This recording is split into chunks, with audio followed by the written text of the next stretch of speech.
அனைத்து மானுட உறவுகளுக்கும் இந்த எளியவனின் முதற்கண் வணக்கம். நடைபெற்ற சட்டமன்ற தேர்தலில், அதாவது 2026ஆம் ஆண்டு ஏப்ரல் 23ஆம் தேதி நடைபெற்ற சட்டமன்ற தேர்தலில் யார் வெற்றி பெறுவார்கள் என்ற கருத்து கணிப்புகள் வந்து கொண்டிருக்கின்றன. தேர்தலுக்கு பிந்தைய கருத்து கணிப்புகள் வந்து கொண்டிருக்கின்றன. இந்த கருத்து கணிப்புகளை கணித்து மக்களிடம் கொண்டு செல்பவர்கள் யார் என்றால், இந்தியாவின் மிகப்பெரிய ஜாம்பவான்கள் என்று சொல்லப்படுகிற பத்திரிகை தொலைக்காட்சி ஊடகங்கள்.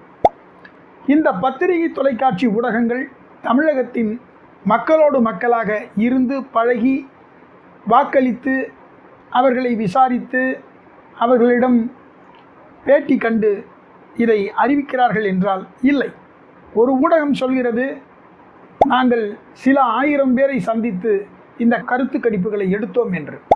சில ஊடகம் சொல்கிறது, நாங்கள் 1.25 லட்சம் மக்களை சந்தித்து இந்த கருத்து கணிப்புகளை வெளியிடுகிறோம் என்று. நாம் ஒன்றை புரிந்து கொள்ள வேண்டும். வாக்களித்த வாக்காளர்கள் சில 1000மோ சில லட்சமோ அல்ல. தமிழகத்தில் மொத்தம் வாக்களித்த வாக்காளர்களின் எண்ணிக்கை 4,88,00,000 மக்கள். ஆகவே இந்த கருத்து கணிப்புகளை அவர்கள் வெளியிடுவதற்கு தகுதி உடையவர்களா என்றால் முழுவதுமாக அல்ல. காரணம், 4,88,00,000 மக்கள் இவர்களை அறிந்த தெரிந்த மனிதர்கள் யார் என்றால் அது நாம் தான். நீங்கள், அவர்கள், இவர்கள், நாங்கள் என்று சொல்லப்படுகிற நாம் தான். ஆகவே இந்த கருத்து கணிப்பை தங்களிடமே விட்டு விடுகிறேன். நேரடியாக கருப்பொருளுக்கு வந்து விடுகிறேன்.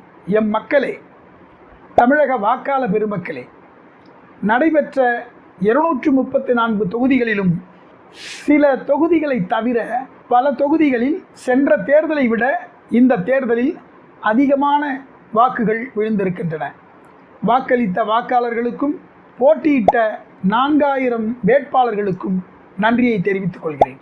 அதே நேரத்தில் 4,88,00,000 மக்களை சந்தித்து நாம் கருத்து கணிப்புகளை பெற முடியுமா என்றால் அது சாத்தியமற்றது. சரி, அப்படி என்றால் சித்திரை மாதம் 21ஆம் தேதி, ஆங்கிலம் மே 4 தேதியில் வெளியிடப்படும் கருத்து கணிப்புகளே சரியானது என்று சொல்ல வருவோமேயானால், கருத்து கணிப்புகள் என்ற ஒரு வார்த்தையே இருந்திருக்காது.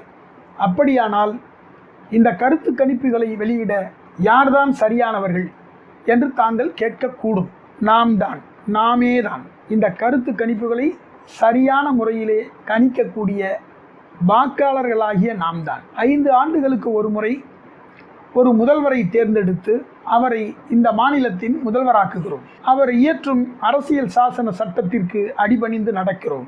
அவர் பதவியேற்ற நாளிலிருந்து, அதாவது 5 ஆண்டுகள் முழுவதுமாக அவரை கவனிக்கிறோம். அடுத்த தேர்தல் வரும் வரை, அதாவது 5 ஆண்டுகள் தங்களை ஆண்ட ஆட்சியாளர்கள் எப்படிப்பட்டவர்கள், இந்த ஆட்சிக்கு முந்தைய ஆட்சியாளர்கள் எப்படிப்பட்டவர்கள், புதிதாக ஆட்சிக்கு வர வேண்டும் என்று துடிப்பவர்கள் எப்படிப்பட்டவர்கள், இதையெல்லாம் சீர்தூக்கி பார்த்துத்தான் நாம் வாக்களிக்கிறோம். இந்த இடத்திலே தாங்கள் ஒன்றை கவனிக்க வேண்டும். சீர்தூக்கித்தான் வாக்களிக்கிறோம். அப்படி கவனித்த வகையிலே திமுக ஆட்சியில் நடைபெற்ற சம்பவங்களை, நிகழ்வுகளை நாம் ஒரு சினிமா படம் பார்ப்பது போல பார்த்திருக்கிறோம். அதில் தெல்ல தெளிவாக நடந்த நிகழ்வுகள் யாவுமே நமக்கு காட்சியளித்தன. படம் பார்க்கும் மாந்தர்களாக நின்று நாம் அதை மிக கவனமாக கண்டுகளித்தோம். நாம் அனைவரும் சேர்ந்து பார்த்த ஒரு சினிமாவில் நல்ல நகைச்சுவை, சண்டை சுமார், வசனம் பரவாயில்லை, பாடல்கள் அற்புதம், வசனம் அதிகம், இயக்கம் பரவாயில்லை. ஆக மொத்தத்தில் படம் நன்றாக இருந்தது, நன்றாக இல்லை என்று விமர்சிக்கும் தகுதி படம் பார்த்த நமக்குத்தான் உண்டு. படம் பார்த்த நம்மை விட வேறு யாருக்கு விமர்சிக்கும் தகுதி உண்டு?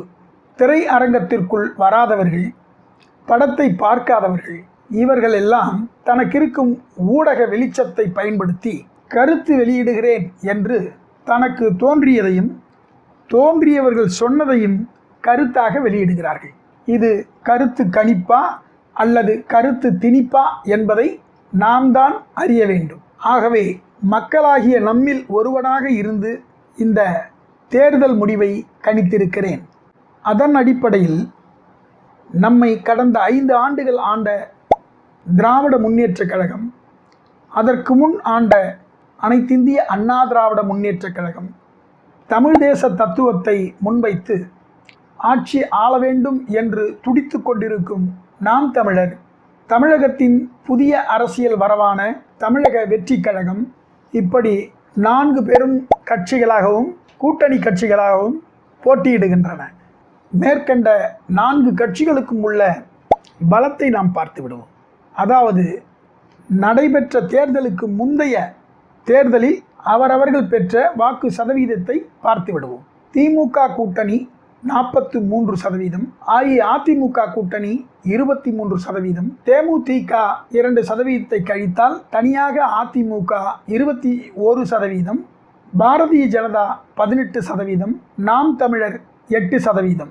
மேற்கண்ட கட்சிகளின் பலங்கள் நடைபெற்ற தேர்தலில் 43% கொண்ட திமுக தன்னுடன் கூட்டணி கட்சிகளாக 2% உள்ள தேமுதிக, 1% உள்ள ஓவைசி, 1% உள்ள ஆம் ஆத்மி, 1% உள்ள முஸ்லிம் கட்சிகள் என 2 மாவட்டங்களில் பலமுள்ள சாதிய கட்சிகள் என 22 கட்சிகளை இணைத்து கொண்டு திராவிட முன்னேற்றக் கழகம் களம் கண்டது. அதாவது 43, 2, 1, 1, 1, 1, 1 ஆக மொத்தம் 50% வாக்குகள் கொண்ட மிகப்பெரிய திமுக கூட்டணியாக மிருக பலத்துடன் தேர்தலை சந்தித்தது. எதிர்முனையில் அஇஅதிமுக 21%, 18% உள்ள பாரதிய ஜனதா கூட்டணியை தன்னுடன் இணைத்துக் கொள்கிறது. மேலும் சென்ற தேர்தலில் 3% வாக்குகளை பெற்ற அமமுக என்கிற கட்சியும் இணைத்துக் கொள்கிறது. இதன் மூலம் அஇஅதிமுகவின் சதவீத பலம் 21, 18, 3 ஆக மொத்தம் 42% பலத்துடன் களம் கண்டது.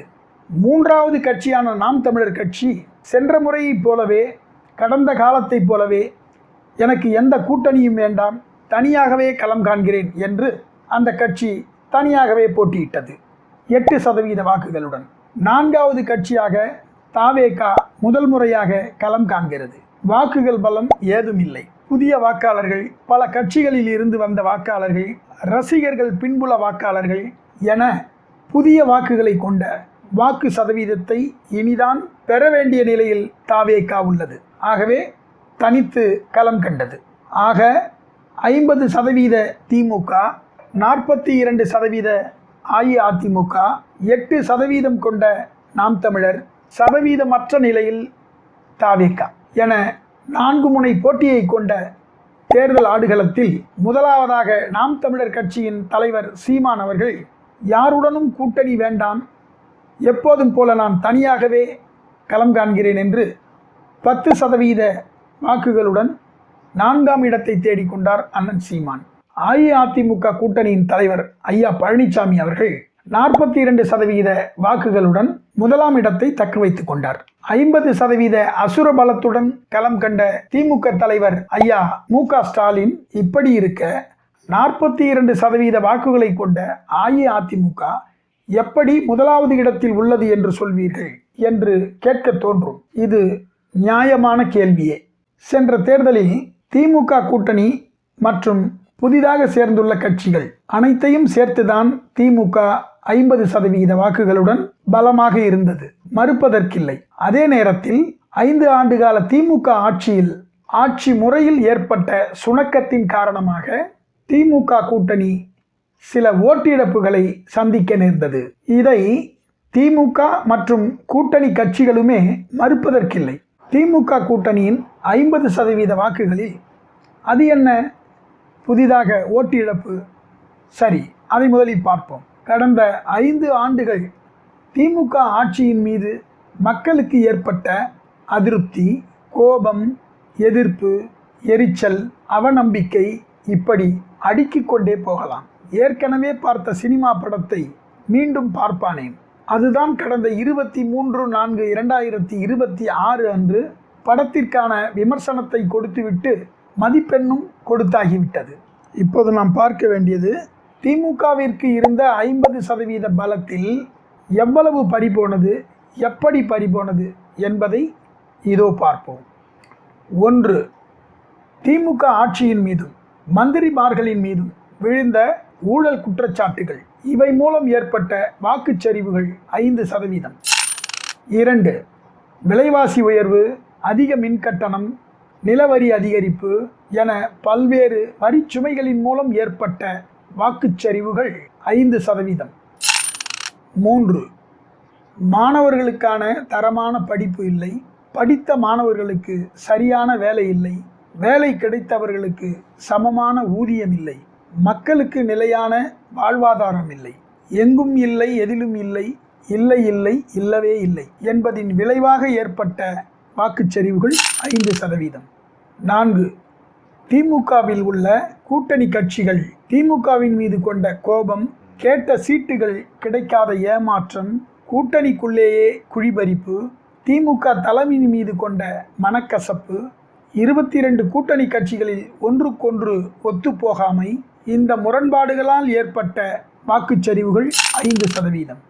5. ஒவ்வொரு தேர்தலிலும் திமுக கூட்டணிக்குத்தான் வாக்களிப்போம் என்று அடம்பிடித்து வாக்களிக்கும் 9% முஸ்லிம் வாக்காளர்கள், 6% கிறிஸ்தவ வாக்காளர்கள் என 15% வாக்குகளில் புதிய வரவான விஜயின் மூலம் 5% முஸ்லிம் கிறிஸ்தவ வாக்குகளை முதன்முறையாக இழக்கிறது திமுக. இதன் மூலம் ஏற்பட்ட வாக்குச்சரிவுகள் 5%. ஆக மொத்தத்தில் 5 கூட்டல் 5 கூட்டல் 5 கூட்டல் 5 கூட்டல் 5 மொத்தம் 25% வாக்குகளை திமுக கூட்டணி இந்த முறை இழந்துவிட்டது. மீதமுள்ள 25% வாக்குகளை முன்வைத்து 2வது மற்றும் 3வது இடத்திற்கான போட்டிக்கு தயாராகிவிட்டது திமுக கூட்டணி. 50% திமுக இப்பொழுது 25% திமுக கூட்டணியாக மாறிவிட்டது.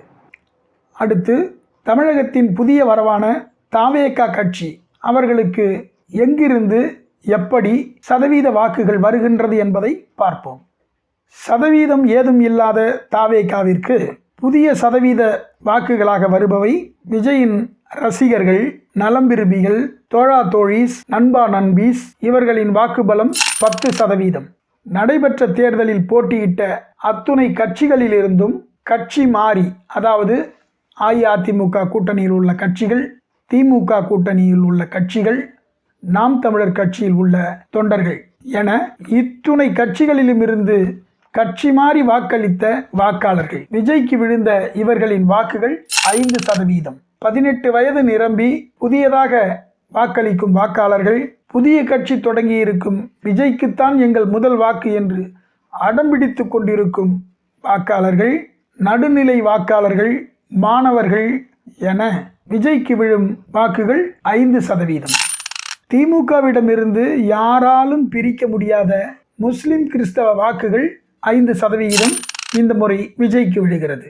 ஆக 10 கூட்டல் 5 கூட்டல் 5 கூட்டல் 5 மொத்தம் 25% வாக்குகளுடன் 2வது 3வது போட்டிக்கான இடத்தில் உள்ளது தாவேகா.